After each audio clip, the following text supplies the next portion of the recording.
budget delivered by the party opposite resulted in higher bills, in higher rents and higher mortgages.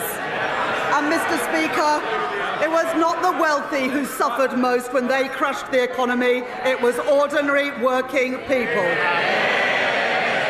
And they continue to feel the effects 2.5 years later.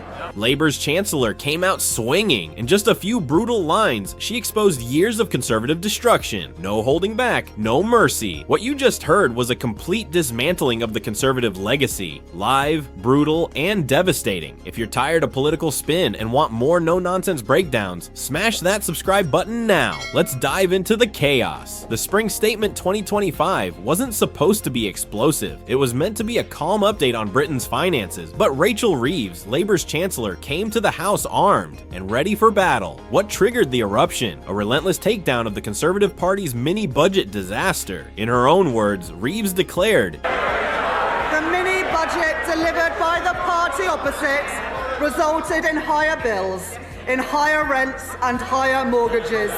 She didn't stop there. She hammered home the real victims. And Mr. Speaker, it was not the wealthy who suffered most when they crushed the economy, it was ordinary work. In one fiery opening, Reeves turned the Spring Statement into a courtroom. The Conservatives weren't just out of touch, they were on trial. Faced with brutal truths, the Conservatives tried to deflect. Shadow Chancellor Bell Stride tried painting a different picture. This country was growing at the fastest rate in the G7 only about a year ago. Clinging to the past, he tried to shift blame for the current wreckage, claiming, "Her fault. It is the war in Ukraine. It is President Trump." But the cracks showed. Stride couldn't deny the cold facts. He sputtered excuses, complained about interest rates, moaned about inflation projections, but never once offered a credible alternative. In fact, he openly admitted And just as the OECD and the Bank of England and other forecasters, and now we learn today, the OBR have stated, growth has been halved in this year, cut in two as a consequence of the decisions and the choices that the Right Honourable Lady made on her watch. Inflation. His words exposed the weakness of their defense. The Conservative narrative was falling apart. Live for the whole country to see, Rachel Reeves didn't just attack, she brought receipts. Hammering the Conservative record, she reminded the nation. Because the British people have seen what happens when a government borrows beyond their... She made it crystal clear who paid the price. It was ordinary working people. And they... Public anger has been boiling for months over rising mortgage rates, collapsing public services, and broken promises. Reeves tapped into that fury and weaponized it in Parliament. She wasn't afraid to hit hard.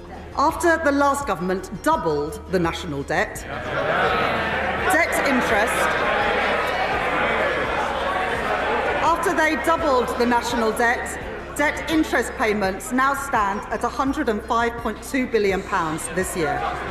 Mr. Speaker, that is more than we allocate to Defence, the Home Office and the Ministry of Justice combined. Let that sink in. While ordinary Brits struggle to heat their homes, the Conservatives' reckless economic gamble burned a hole bigger than the country's entire defense budget, and Reeves wasn't letting them forget it. That is the legacy of the party opposite. In a few devastating minutes, she turned a routine update into a national reckoning. Then came the knockout blow. Rachel Reeves unleashed figures so damning even the Conservatives sat stunned. Interest payments now stand at £105.2 billion this year.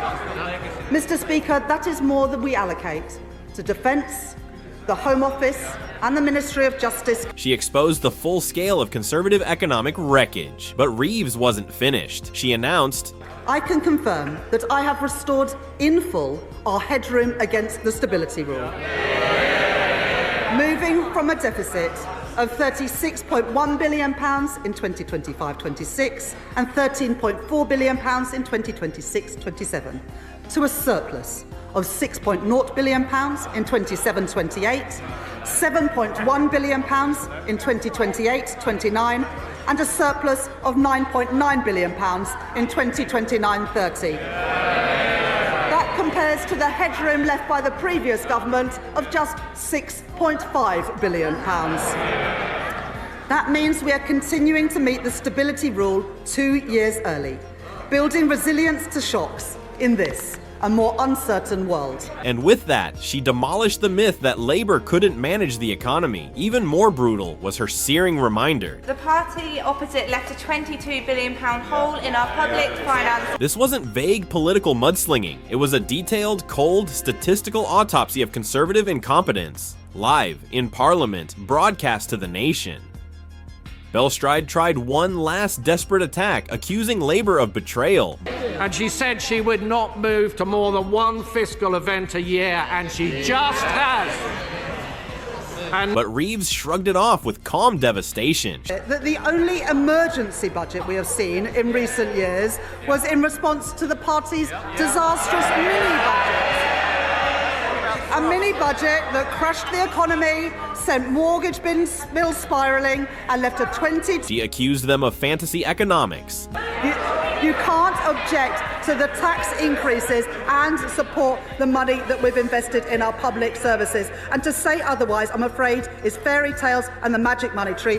The message was ruthless. The Conservatives weren't just wrong, they were reckless, delusional, and dangerous. And Reeves wasn't taking lectures from the architects of Britain's current chaos. The British people have waited years to see real accountability. And today, they got it. Rachel Reeves didn't just defend her spring statement. She obliterated the lies, the excuses, and the endless spin. As Reeves said, no more fantasy budgets, no more magic money trees, only reality, and a fierce commitment to working people. If you're ready for more brutal takedowns and no-spin politics, smash that subscribe button now. Britain deserves better, and this is just the beginning.